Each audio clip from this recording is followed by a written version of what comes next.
नमस्कार दोस्तों, स्वागत है आपका अपने YouTube channel RBN news Hindi में। तो दोस्तों, हाजिर है आपके लिए आज की राजस्थान की प्रमुख खबरों को लेकर। तो चलिए दोस्तों शुरू करते हैं।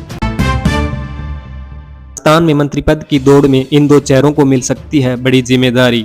जी हां दोस्तों, राजस्थान में भाजपा की नई सरकार की गठन की कवायद अब शुरू हो चुकी है। मुख्यमंत्री के नाम को लेकर बैठकें चर्चाओं के दौर तो चल ही रहे हैं, लेकिन भावी सरकार में अजमेर को भी मंत्रिमंडल में अच्छा प्रतिनिधित्व मिल सकता है। मंत्री पद की दौड़ में अजमेर के पूर्व मंत्री वासुदेव देवनानी एवं अनीता बघेल का नाम भी चर्चा में आगे है।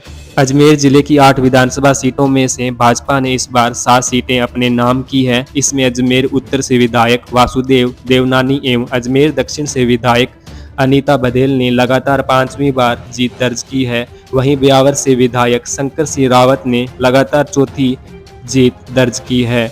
पुष्कर से सुरेश रावत ने भी लगातार तीसरी जीत दर्ज की है। केकड़ी से शत्रुघ्न गौतम भी दूसरी बार विधायक चुने गए हैं। पिछले चुनाव में केकड़ी से राजेंद्र विनायका को टिकट मिला था, लेकिन वे चुनाव हार गए थे। इसी तरह नसीराबाद से रामस्वरूप लांबा भी लगातार दूसरी बार जीत दर्ज कर विधानसभा पहुंचे हैं। मसूदा से वीरेंद्र सिंह कनावत पहली बार विधायक बने हैं। वर्ष 2013 की भाजपा सरकार में पुष्कर विधायक सुरेश रावत संसदीय सचिव रह चुके हैं। वहीं केकड़ी से विधायक शत्रुघ्न गौतम भी 2013 में भाजपा सरकार में संसदीय सचिव रह चुके हैं।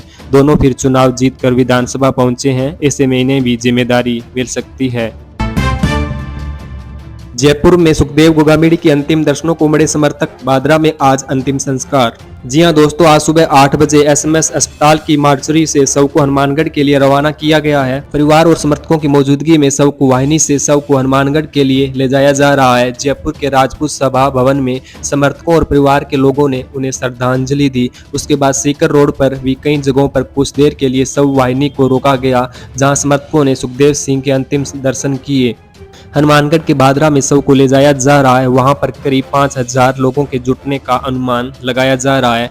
केस से जुड़े अफसर भी वहां मौजूद रहेंगे। साथ ही हनुमानगढ़ पुलिस और जिले का जाब्ता भी वहां लगाया जा रहा है, ताकि कोई भी अप्रिय घटना नहीं घटे। पुलिस से पहले 13 मांगे की गई थी, लेकिन बाद में 11 मांगों पर लिखित में सहमति बनी। उसके बाद जाकर धरना और बंद समाप्त किया गया।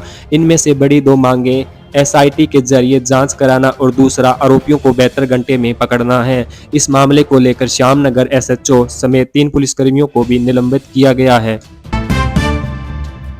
पहले कभी सोचा तक नहीं था, पर समय ऐसा पलटा, जनता का आदेश माना और 31 दिन में बन गए विधायक। जी हां दोस्तों, अशोक कोठारी एक ऐसा नाम है जिनका इस विधानसभा चुनाव से पहले राजनीति से दूर दूर तक कोई रिश्ता नहीं था। पहले कभी राजनीति में आने का सोचा तक नहीं था। 62 वर्षीय कोठारी अब तक अपने कारोबार के साथ गौ सेवा कार्य एवं भामाशाह के रूप में पहचाने जाते रहे। मात्र 31 दिन में समय ऐसा पलटा और फिर आया कि अब उनकी पहचान विधायक के रूप में हो गई। भाजपा गढ़ के भीलवाड़ा में अशोक कोठारी निर्दलीय लड़ाके के रूप में उतरे और विधायक बनकर चमक गए। विधानसभा चुनाव की घोषणा से पहले तक यह नाम राजनीति की दृष्टि से चुनाव लड़ने में कहीं भी चर्चा में नहीं था, लेकिन जब शहर के लोगों ने आनन फानन में उन्हें मैदान में उतार दिया तो फिर पीछे मुड़ने का नहीं सोचा। भाजपा के गढ़ में न केवल किसी निर्दलीय की यह पहली रिकॉर्ड जीत रही, बल्कि गढ़ के घमंड में चूर भाजपा प्रत्याशी हुए 3 बार के विधायक विठल शंकर अवस्थी को तीसरे नंबर पर धकेल दिया। इससे पहले के चुनाव में अब तक किसी निर्दलीय के यहाँ पैर तक नहीं जमे थे।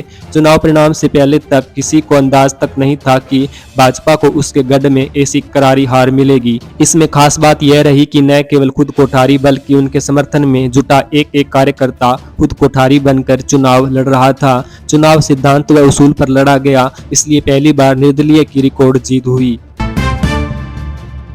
राजस्थान में कड़ाके की सर्दी, माउंट आबू माइनस में। जी हां दोस्तों, राजस्थान में मौसम शुष्क होने के साथ ही 3 दिन से लगातार सर्दी का असर बढ़ता जा रहा है। कड़ाके की सर्दी के कारण जनजीवन प्रभावित होने लगा है।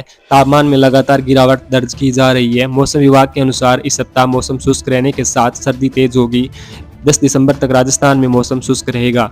हवा चलने के कारण तापमान में गिरावट आएगी। इसके असर से सर्दी बढ़ जाएगी। बंगाल की खाड़ी में चक्रवाती तूफान का राजस्थान में कोई असर नहीं होगा। इधर प्रदेश में सबसे कम न्यूनतम तापमान माउंट आबू में -1 डिग्री सेल्सियस दर्ज किया गया। इसके अलावा 10 जगहों पर न्यूनतम तापमान 10 डिग्री से कम दर्ज किया गया। वहीं फतेहपुर में न्यूनतम तापमान 5.4 डिग्री रहा। मौसम में अचानक आए बदलाव से सर्दी, खांसी, जुकाम, गले में खराश, बुखार आदि के मरीज बढ़ रहे हैं। अस्पतालों में मरीजों की भीड़ लगी हुई है। खासकर सर्दी की वजह से अस्थमा के रोगियों को परेशानी अधिक हो रही है। वहीं कई स्थानों पर सुबह कोहरे का असर भी देखने को मिला। कोहरे के कारण लोगों को वाहन चलाने में परेशानी हो रही है। सुबह शाम सर्दी का असर तेज हो रहा है। शिक्षकों के पदस्थापन और नियुक्तियों पर से आचार संहिता की बंदिश हटी। जी हां दोस्तों, प्रदेश भर में सरकार का गठन भले ही अभी तक नहीं हुआ हो, लेकिन आचार संहिता हटने के साथ ही शिक्षा निदेशालय में 2-3 दिन से एकाएक हलचल तेज हो गई है। लगभग 55 दिन रही आचार संहिता की बंदिशों में अटके 3000 से अधिक विषय व्याख्याताओं और विषय अध्यापकों को अब नियुक्तियां देने का कार्य शुरू कर दिया गया है। साथ ही नए स्वीकृत अंग्रेजी माध्यम स्कूलों और नवक्रमोन्नत स्कूलों के लिए भी स्टाफ की स्वीकृति दी जा रही है। विधानसभा चुनाव की आचार संहिता 9 अक्टूबर को प्रभावी हुई। इसके साथ ही शिक्षा निदेशालय में नई नियुक्तियां, पदस्थापन, कार्यमुक्त और कार्यग्रहण का कामकाज बंद हो गया था। शिक्षा विभाग के कार्मिक चुनाव कार्य में ड्यूटी करने भेज दिए गए थे। आचार संहिता के चलते स्कूल व्याख्याताओं के 26 विषयों के 6000 पदों में से 16 विषयों के 2022 पदों पर ही काउंसलिंग के माध्यम से नियुक्ति मिल पाई थी। गणित इतिहास के 1691 पदों के लिए आरपीएससी से अभिस्तावना प्राप्त होने के आगे कार्य नहीं बढ़ पाया। इतिहास के 802 पदों की काउंसलिंग के बाद पदस्थापन नहीं दिया जा सका। भूगोल के 789 पदों की काउंसलिंग होनी शेष है। साथ ही आरपीएससी से 1883 पदों की अभिस्तावना भी मिलनी शेष है। अब 2 दिन में काउंसलिंग, पदस्थापन आदेश जारी करने का कार्य हो रहा है। किसानों को नहीं मिल रही ऑनलाइन गिरदावरी, 3 वर्ष का रिकॉर्ड गुम, किसान परेशान। जी हां दोस्तों, किसानों को राहत देने के लिए राज्य सरकार की ओर से राजस्व रिकॉर्ड ऑनलाइन करने के लिए उठाया गया कदम सरकार के गले की फांस बन गया है। किसानों के लिए परेशानी भरा होने के साथ आर्थिक नुकसान भी पहुंचा रहा है। अब न तो किसानों को ऑनलाइन गिरदावरी नकल मिल रही है और न ही ऑफलाइन। किसानों को पुराना रिकॉर्ड मिलना तो दूर, राजस्व कर्मचारियों के पास भी 3 साल का रिकॉर्ड नहीं है। इसके बावजूद सेटलमेंट कार्यालय के अधिकारी हाथ पर हाथ धरे बैठे हैं। ऑनलाइन जिन्सवार गिरदावरी नकल जनरेट नहीं होने पर किसानों व पटवार संघ ने कलेक्टर से शिकायत की। इस पर नागौर जिला कलेक्टर डॉक्टर अमित यादव ने अक्टूबर माह में सेटलमेंट कार्यालय जयपुर के आयुक्त को पत्र लिखा। कलेक्टर के पत्र में बताया गया कि राज खसरा गिरदावरी ऐप में जिन्सवार रिपोर्ट जनरेट होने की सुविधा अभी तक नहीं है। काश्तकारों के लिए गिरदावरी नकल अति आवश्यक होती है। इसके बावजूद अब तक कोई सुधार नहीं हुआ है। काश्तकार बलाया मेहराम ने बताया, मैंने 8.5 बीघा जमीन खरीदी थी। जमीन असिंचित किस्म की है, लेकिन गिरदावरी रिपोर्ट नहीं मिलने के कारण पंजीयन शुल्क सिंचित किस्म के अनुसार वसूला गया, जो कि असिंचित से दुगना है। इसमें मेरी कोई गलती नहीं है, फिर भी अधिक पैसे जमा करवाकर पंजीयन करवाना पड़ा है।